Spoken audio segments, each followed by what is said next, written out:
आज मैं मध्य प्रदेश रतलाम में हूँ और रतलाम में एक रूपाखेड़ा नाम का गांव है, वहाँ पे हूँ दोस्तों। और ये देखिए यहाँ पे मैंने कुछ नई चीज़ दिखी। नई चीज़ मेरे लिए है क्योंकि मैंने आज के पहले ये नहीं देखा था। यहाँ पे ट्रेलिस सिस्टम पे जो है अमरूद की खेती की गई है। जैसे यहाँ से देख सकते हैं, ये एक आम है, यहाँ पे ये एक है, ये देखिए, और इसके ऊपर फिर ब्रांचेस हैं।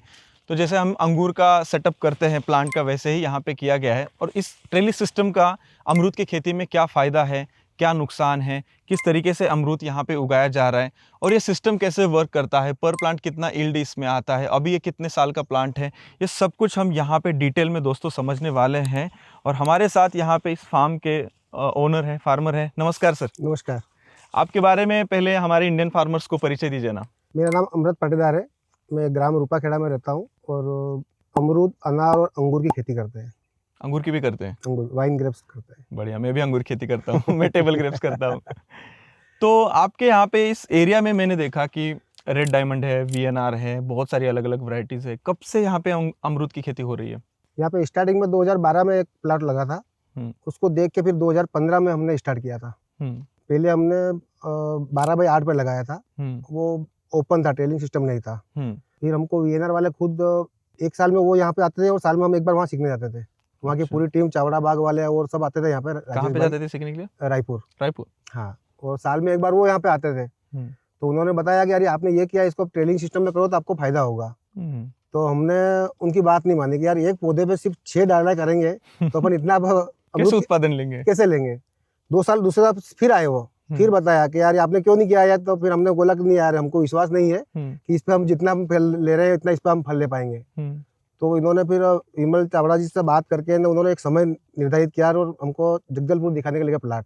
फिर वहां जाके हमने देखा तो बहुत ही बढ़िया कर रखा था उन्होंने। जो देखा तो लगा कि हाँ, कर सकते हैं। हाँ यार ये हो सकता है। तो वहीं से फिर हमने हाथों हाथ प्लानिंग करके, उस समय ये पौधे लग चुके थे, इतनी सी साइज में थे, तो हाथों हाथ इंगल वायर करके फिर ट्रेलिंग सिस्टम किया। तो इसका उस पौधे के मुकाबले इसमें बहुत बेनिफिट है। अच्छा। 2 साल इस स्ट्रक्चर बनाने में थोड़ा सा समय लगता है, बाकी उसके बाद में फिर इसमें क्या होता है कि रेगुलर आप 6 महीने तक माल ले सकते हैं। हम स्टेप बाय स्टेप बात करते हैं। जो इधर आइए थोड़ा सा, जो ट्रेडिशनल अमरूद है वो मैंने देखा कि 9x5 पे या 8x6 पे या 10x7 पे ऐसे लिया जा रहा है। वहाँ पे मैंने देखा कि चलने की भी जगह नहीं है, बहुत ज्यादा ऐसे घना रहता है। और यहाँ पे इतना सनलाइट आ रहा है, इधर से भी क्लियर लाइट आ रही है। बिल्कुल। और इधर से भी लाइट क्लियर आ रही है, और ये पूरा ऐसे खड़ा है यहाँ पे। वो हमको भी पहले पता नहीं था। बाद में जब जैसे जैसे हम दूसरे प्लाट पे जाके देखते तो हमको सीखने को मिला कि जितनी दूरी रहेगी उतना पौधा लंबा चलेगा। बढ़िया। और उत्पादन साल साल बढ़ता रहेगा। ओके, तो हम स्टेप बाय स्टेप बात करते हैं। ये कौन सी वैरायटी है? ये वीएनआर है। वीएनआर है। और ट्रेली सिस्टम वीएनआर में ही किया जाएगा? रेड डायमंड में? वो उसमें भी किया। पिंक ताइवान में? उसमें नहीं किया। उसमें पिंक में जरूरत नहीं लगती, उसके क्या वो डाली पूरी खड़ी चलती है। तो वो उसमें जरूरत नहीं लगा, संभाल लेता है, पूरा गिरता नहीं है वो। ठीक है, वैरायटी आपने वीएनआर लगाई। ये प्लांट अभी कितने साल का है? ये हो गया 7 साल का। 7 साल का है ये? हाँ। लग नहीं रहा, देख मतलब 7 साल पूरा होना, 8वां साल स्टार्ट हो रहा है। इतना हेल्दी और इतना मजबूत है दोस्तों। यहाँ पे देख सकते हैं, मतलब ये 7 साल अभी इसको हो चुके हैं। 7 साल हो गए। ऐसा लग रहा है 3-4 साल का प्लांट है। ये देखिए, ये यहाँ से ऊपर गया, इस ऊपर तार पे, यहाँ से ऐसे गया, ये देखिए। तो आपने 7 साल पहले, अगर मान लीजिए नॉर्मल किसान भाई अगर देख रहे हैं अभी, तो उन्होंने कौन से महीने में वीएनआर का प्लांटेशन करना चाहिए, लगाना? अप्रैल और मई में लगाना चाहिए प्लांट को। तो गर्मी से खराब नहीं होगा वो? नहीं होगा। वो क्या होता है कि गर्मी में उसकी जड़ें जितनी चलनी होगी वो चल जाती है। और जब जून जुलाई में बारिश होती है, लोग अधिकतर पानी नहीं होने के कारण बारिश में लगाते हैं। पर बारिश का ऐसा नहीं है कि वो बारिश रुकी और फिर 8 दिन बाद आई। अगर कंटिन्यू बारिश हुई तो फिर वो पौधा चल नहीं पाता है। बात तो सही है। मतलब 2 महीने पहले का पौधा लगाते हैं और जून में लगाए, वो बाद में ऐसा लगता है कि यार तो 8-10 महीने बड़ा पौधा है। 2 महीने के फर्क में वो 8-10 महीने बड़ा लगता है वो। और लगाते समय आपकी तो काफी हल्की मिट्टी है यहाँ पे। हाँ, बुरी मिट्टी है। तो हल्की मिट्टी में लगाना चाहिए, भारी मिट्टी में? नहीं, भारी मिट्टी में। अच्छा। पर पहले जमीन के लेवल करना चाहिए कि बारिश का पानी खेत में नहीं ठहरे, निकल जाना चाहिए। बराबर है। तो हमने मान लीजिए प्लांटेशन किया, तो पहले साल में हमें इसको ट्रेली सिस्टम बनाना है। हाँ। वो बताइए ना कैसे कैसे बनाया गया है, यहाँ पे थोड़ा सा दिखाइए हमें। इधर दिखाएं? हाँ, दिखा दीजिए, जहाँ पे क्लियर दिखता है वहाँ पे। हाँ। यहाँ तक पौधा आया, वो इतने बड़े पौधे हुए। हाँ। और उसकी एक डाल इस साइड बांध दी और एक डाल इधर ले ली। मतलब नीचे से पहले ऊपर स्टंप ली? हाँ। पहले साल आपने फल नहीं लिया? पहले मतलब इसकी 3 शाखाएं थी। अच्छा। तो एक इधर बांधी, एक इधर बांधी। अच्छा। और आपस मेन चला, यहाँ से 2 शाखा आई, एक इधर कर ली, एक इधर कर ली। फिर ऊपर आया, यहाँ पे आके एक उधर हो गया और एक उधर हो गया। मतलब 3 तार है यहाँ पे। हाँ, ये 3 तार है। अच्छा दोस्तों, यहाँ पे देखिए क्लियर दिख रहा है दोस्तों, दूर से ही दिखा ना। ये देखो, ये एक तार है नीचे, इस तार पे और एक डाली आपने चढ़ा दी, ये दूसरे तार पे इधर और तीसरी भी उधर, उधर भी वैसे ही गया है, मतलब ऐसे बिल्कुल बिल्कुल ऐसे इस तरीके से। हाँ, और इसका इस दिशा में जो अपनों ने लगाया, इसका एक माइनस पॉइंट भी है। इसमें क्या है कि ट्रेलिंग सिस्टम को हमेशा उत्तर दक्षिण में करना चाहिए। क्यों? वो इसलिए कि उसको प्रॉपर धूप मिलेगी दोनों तरफ। ये पूर्व पश्चिम है। अभी पूरा पश्चिम है। अब इसमें देखना, इतनी शाखा इतनी बड़ी चली हुई है, अच्छी खासी चली हुई है। और इस साइड में देखो आप तो नहीं है। देखिए दोस्तों, यहाँ पे सर हमें माइनस पॉइंट भी बता रहे हैं, ये अच्छी बात है। कोई किसान माइनस पॉइंट नहीं बताते, हमें ये बता रहे हैं कि देखिए इस साइड में कितना कम फुटाव है, स्प्राउटिंग कम है, लेकिन इस साइड में जो है ढेर सारा स्प्राउटिंग आपको दिखेगा, पूरा भरा हुआ है। तो पहले साल आपने फल लिया था इसमें कि नहीं? नहीं, 2 साल के बाद फल लिया। 2 साल तक इसको डेवलप किया? हाँ, 2 साल के बाद ही फल मतलब 24 महीने के होने के बाद में फिर इसकी प्रूनिंग की और 30 महीने में इसका पहला फ्रूट तोड़ा।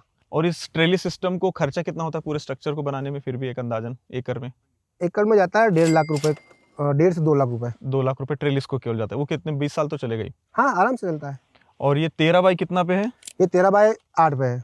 अच्छा, मान के चलिए यहाँ पे 13 × 8 अगर हम करते तो 104 स्क्वायर फुट पर प्लांट को लगेगा। 43,560 भागिले 104 किया था ना हमने, 418 प्लांट लगेंगे बिल्कुल एकड़ में। एकड़ में तो लोगों को सोचेंगे कि 418 प्लांट्स लगेंगे, 800 हम लगाते हैं, तो उत्पादन कम तो नहीं होगा? बिल्कुल, वो सबको लगता है, मुझे भी लगता था। पर जब बाद में अपनों ने प्रैक्टिकल किया तो स्टार्टिंग वाले साल में अपनों को माल कम रहेगा। जैसे मतलब अपन 2.5 साल में अपन तोड़ेंगे तो वो फसल कम आएगी। तो उसके बाद वाले सालों में हर साल उसका बढ़ते क्रम में जाएगा। मतलब जिसने 2012 में अपने यहाँ प्लांट लगाए थे रतलाम में, उनका है 15 बाई 9 पे। बहुत दूर है, बहुत दूर है। 320 प्लांट है उनके एकड़ में। बस पर एक पौधे से वो 85 किलो वेट निकाल रहे हैं। 85 kg एक पौधे से? बाप रे दोस्तों, सादा अगर हिसाब यहाँ पे हम मारते हैं 85 × 320 पौधे, 27 टन हो रहा है। ये तो 27 टन हो रहा है। ये तो बहुत ज्यादा हो रहा है। बहुत ज्यादा हो रहा है। 50 रुपए से गया तो भी हाँ 13 लाख के आसपास हो जाएगा। ये एक ऐसी वैरायटी है कि इसमें अपने काम करने की कैपेसिटी खत्म हो जाएगी, पर ये इसमें काम पूरा नहीं हो पाएगा। इतना जितना काम करोगे इतना पोटेंशियल है। इतना पोटेंशियल। ठीक है, अब ट्रेली सिस्टम के फायदा एक तो क्या है कि धूप लगेगी और इसमें क्या होता है कि शाखाएं पूरी अपनों को बाहर दिखती है टोटल, ऐसे अंगूर की तरह। तो इसमें क्या होता है कि मान लो अपनों ने एक बार ये बेगिंग कर लिया, इस डाल को अभी बेगिंग कर लिया, उसके बाद में अपनों को फिर बाद में माल लेना है, तो इसको अपनों ने प्रूनिंग कर दिया, फिर माल आया तो इस पे ले लिया, फिर अपनों को आगे हुआ तो दूसरा, मतलब ये आगे पीछे अपन इसको ले सकते हैं। अभी ये 100-110 की बेगिंग हो चुकी है, उसके बाद में भी ये कलियां है, मतलब 60-70-80 कलियां है, ये सब दिख रही है। अच्छा, कंटिन्यू हार्वेस्टिंग मतलब होता रहेगा, फिर आगे फल आता रहेगा। ऐसा नहीं कि एट अ टाइम हार्वेस्ट हुआ खाली हो गया, ऐसा नहीं होगा। मतलब इसमें क्या होता है कि लंबा समय चलता है। अक्टूबर एंड से चालू हो जाता है ये, तो 10 मई तक चलता है।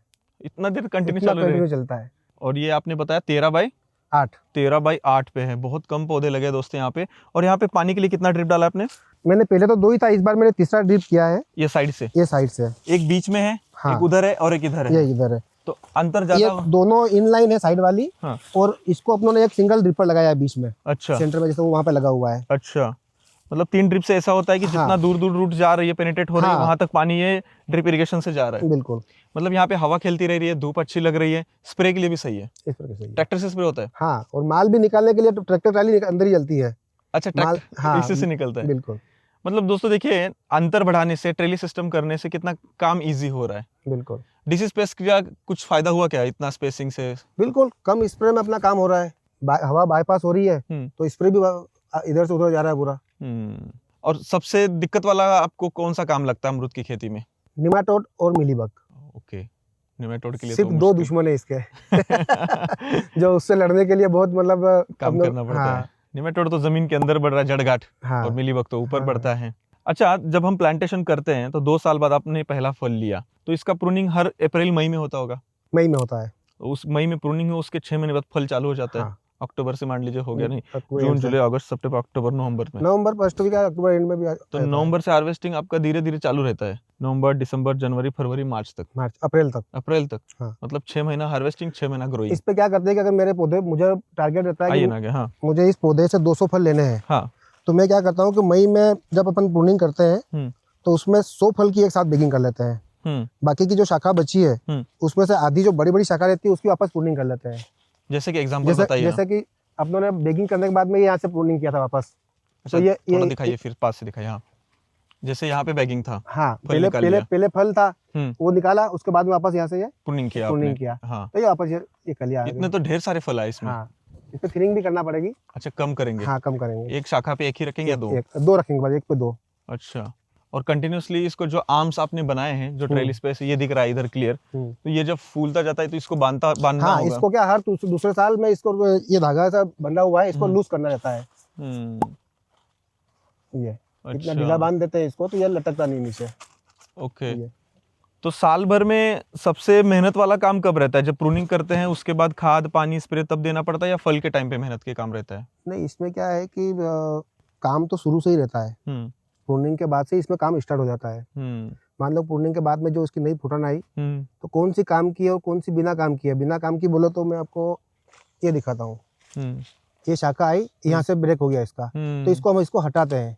अच्छा, इसको हटाना इसलिए है कि अगर इसको नहीं हटाएंगे तो पत्ते न्यूट्रिशन खाते रहेंगे और इधर से उधर हवा पास नहीं होने देंगे, पूरी झाड़ी कर देगा। हाँ, मतलब वेंटिलेशन होना चाहिए। बिल्कुल। तो ये खराब पत्तियां निकाल के इसको पूरा क्लीन करते हैं। और आम किसान को किसी को इस ट्रेलिस के बारे में सीखना हो तो कहाँ जाना पड़ेगा? आजकल तो कुछ गाँवों में एक दो किसान करने लग गए हैं, हर गाँव में कर रहे हैं। पर इसमें क्या होता है कि किसान सोयाबीन गेहूं से इसमें आया, तो सोयाबीन गेहूं में 10 से 15 हजार रुपए बीघा बचता है मुश्किल से। आधा एकड़ में, हाँ, 10 से 15 हजार हाँ, बचता है बस। ये मतलब तो बात सही है। 25 से 30 हजार रुपए एकड़ पकड़ लें आप, बराबर। सोयाबीन गेहूं दोनों का मिला के।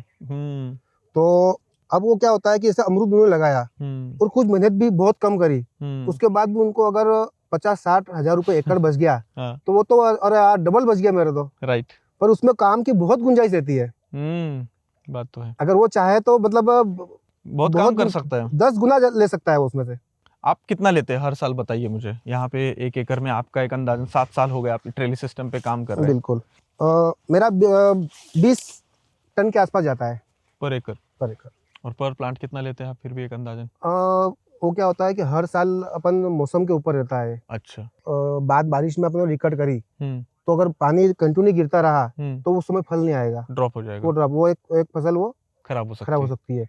तो अपन 40 से लेके 55 किलो तक अपनों ने इसका माल लिया है। कम से कम 40 किलो माल लिया है एक साल में एक पौधे से, और ये 55 किलो तक लिया है। और हाईएस्ट आपको क्या लगता है पोटेंशियल कितना है, मतलब ट्रेलिस में इस पौधे सब? ये सब जमीन का खेल है। ये जमीन बहुत पतली है, यहाँ पे अपन ने मिट्टी डाल रखी है। हाँ, देखा यहाँ पूरा मुरम ही है। ये मिट्टी ला के बाहर से डाल रखी है, तो अपन 55 किलो इसको हाईएस्ट लिया, उसके बाद पौधा डाउन नहीं हुआ, तो अपन उससे ऊपर नहीं जा रहे हैं। अच्छा, आपने एक लिमिट फिक्स किया? हाँ, क्योंकि इससे ऊपर जाएगा पता चला कि पौधा एक बार डाउन हो जाता है, तो अपन उसको सही करने के लिए मतलब बहुत समय लगता है, उसके बाद भी प्रॉपर सही नहीं होता है, रिकवर नहीं होता है। बात तो सही है। तो इसलिए अपन 55 किलो बस लास्ट मान रहे हैं अपन। ऐसा एक हर चीज का एक लिमिट होता है। उस है। लिमिट के हिसाब से आप रहेंगे तो आपको पौधा देता रहेगा। बिल्कुल। अगर मुर्गी को ही काट देंगे तो अंडा कहाँ से मिलेगा? तो लफड़ा हो जाएगा वो। 20 टन लेते हैं। और आपके रतलाम में यहाँ पे मैंने आसपास सब जगह पे देखा कि फार्मर को क्वालिटी के हिसाब से पैसा मिलता है कि मार्केट में डिमांड सप्लाई के हिसाब से? क्वालिटी के हिसाब से। अच्छा। अगर एक ही गाड़ी में यहाँ से क्या दिल्ली का लोडिंग होता है और हर जगह की लोडिंग होती है आजकल तो यहाँ से, पर दिल्ली मान लो दिल्ली जाते हैं अपन, तो एक गाड़ी में 25 किसानों का माल रहता है। तो अगर एक किसान का अगर 40 बिका है तो दूसरे का 60 बिकता है और 70 भी बिकता है, मतलब 30 रुपए किलो का फर्क रहता है क्वालिटी में। इसलिए दोस्तों इंपॉर्टेंट है क्वालिटी प्रोडक्शन, और प्लांट हेल्थ देखते हुए उत्पादन लेना है। बिल्कुल। मतलब 20 टन आप एक एकड़ में निकालते हैं, एवरेज 5-10 सालों का पिछले का क्या रेट रहा है? 5 सालों का अगर हम पकड़ते हैं तो 5 साल पकड़ते हैं तो 45 से 48 रुपए एवरेज आता है। हम 40 भी पकड़ लेते हैं कम से कम, मैं कहता हूँ 40 से भी पकड़ लेते हैं तो लगभग 7-8 लाख रुपए हो जाता है। हाँ। और ईयर का कॉस्टिंग आपको लेबर, वाटर सोल्यूबल फर्टिलाइजर्स, खाद वगैरह कितना खर्चा हो जाता होगा? ये पकड़ लेते हैं 2 से 2.5 लाख रुपए। 2.5 लाख रुपए, मतलब 4-5 लाख रुपए बच जाता है। अगर किसी के किसान के पास 1 एकड़ भी है तो अच्छी खासी खेती करके 3-4 लाख रुपए साल का काम कर सकता है, घर चला सकता है। गन्ने की खेती करते हो तो उसमें लाख भर ही बच जाता है, लेकिन इसमें अच्छा बच सकता है। लेकिन दोस्तों एक चीज नोट कर लीजिएगा, हम वीडियो बनाते हैं, आपको नई जानकारी दिखाते हैं, आप डायरेक्ट मत कूदिए किसी चीज में, आपका बहुत नुकसान हो सकता है। आप उसको जांच पड़ताल कीजिए, उसके बारे में सीखिए, पहले हो सकता है तो 10 गुंठा आधा एकड़ में कीजिए। जैसे ये फार्मर है, इनसे आइए, मिलिए, समझिए खेती को, तब कीजिए। बहुत बार ऐसे होता है, बहुत सारे ऐसे मार्केट में अभी स्कैम भी हो चुके हैं कि किसान भाई सोचते नहीं, बस फटाक से लगा दिया, और 2 साल बाद ऐसे होता है कि हाथ में कुछ नहीं लगा। आजकल क्या नए किसान सब यूट्यूब पे देख के नंबर्स देखते हैं, बस नंबर देखते हैं, 10 करोड़ मिला, 2 करोड़ मिला। पर उसके पीछे कितनी मेहनत लगी उनकी, कितना खर्चा लगा, वो सब पहले देख के ना करना चाहिए। वाकई में सही बोल रहे हैं। नहीं, आज के वीडियो का हमारा यही पर्पस था ताकि ये पर्पज़ ये था दोस्तों कि आपको एक ट्रेली सिस्टम दिखाना, इसके फ़ायदे दिखाना। देखिए खेती में हम डीप में जाएंगे तो बहुत सारी चीज़ें, इसको खाद कैसे देना है, फर्टिलाइज़र कैसे देना है, इसको तो 4 घंटा लग जाएगा वीडियो बनाने में। पूरा ऑटोमेशन से अपन देते हैं, फर्टिलाइजिंग पूरा ऑटोमेशन से करते हैं। राइट। उसके बाद गोबर का एक पौधे को 20 से 22 किलो गोबर हर साल गोबर का खाद देते हैं, पूरा सड़ा हुआ। बढ़िया। और 1 से 1.5 किलो उसमें 5 तरह की खली मिला के देते हैं। बहुत तगड़ा मैनेजमेंट है आपका। नीम, करंज, अरंडी, सरसों और बोनमील, पांचों का मिक्स करके, मतलब उसमें 1 किलो एक बार में देते हैं। उसके बाद 4 महीने बाद में 500 ग्राम फिर देते हैं एक पौधे को। तो 1.5 किलो, 1 से 1.5 किलो हर साल इसमें जाता है। बहुत सही दोस्तों, ऐसे डीप जो जानकारी है ना, उसके लिए हम यहाँ पे यूट्यूब पे वीडियो नहीं बनाते, हम उसके लिए कोर्सेस बनाते हैं। हमारी वेबसाइट है indianfarmer.com। उस वेबसाइट पे हमने अभी तक टोमेटो का कोर्स बनाया है, खेती कैसे शुरू करना है उसका कोर्स बनाया है, कैप्सिकम फार्मिंग का कोर्स बनाया है। तो आप वेबसाइट पे जाके वो देख सकते हो। वहाँ पे थोड़ा 9-10 घंटे आराम से आप बैठ के उस कोर्स में पूरा सीख सकते हैं। लेकिन सर ने भी आज हमें बहुत ही अच्छे तरीके से यहाँ पे जो ट्रेली सिस्टम है ना, उसके बारे में एकदम डिटेल बताया। थैंक यू सर, धन्यवाद। आपका टाइम दिया आपने, थैंक यू वेरी मच। बढ़िया, क्यों तो किसानों के लिए तो यही सीखना ही रहता है हमेशा। मैं भी कहीं जाके सीखा हूँ, बराबर, और मैं किसी को सिखाऊंगा तो मैं अपडेट होऊंगा। बात तो सही है। मैं भी ऐसे हूँ, पिछले 8 साल से काम कर रहा हूँ वीडियोस बनाने का, कंटेंट क्रिएशन का, और खेती भी करता हूँ मैं। मेरे पास भी 10-11 एकड़ खेती है। ज़्यादा मैंने घूम के ही सीखा और किसानों से ही सीखा है। और मैं तो मानता हूँ खेती से अच्छा कोई बिजनेस नहीं है। वाह। खेती एक उद्योग है। अगर आप इसको उद्योग की तरह करोगे खेती, तो उद्योग जितना इनकम मिलेगा। आप खेती को समझ कर करोगे तो खेती इतना ही मिलेगा। मतलब जैसे सोयाबीन, गेहूं, उसमें खुश होगे। ट्रेडिशनल में बाकी आप में लिमिट चाहिए कि आपको कैसे काम करना है और कितना आपको रिटर्न लेना है। सही बात है ना, 2 लाख लगा के 4 लाख मिल रहा है, कौन सा ऐसा बिजनेस है साल में डबल कर रहा है? 6 महीने में 6 महीने एफडी भी 9 साल लगता है अभी। Thank you very much sir. तो दोस्तों, अभी तक आपने चैनल को सब्सक्राइब नहीं किया तो चैनल को सब्सक्राइब कीजिएगा। मिलते हैं नेक्स्ट वीडियो में।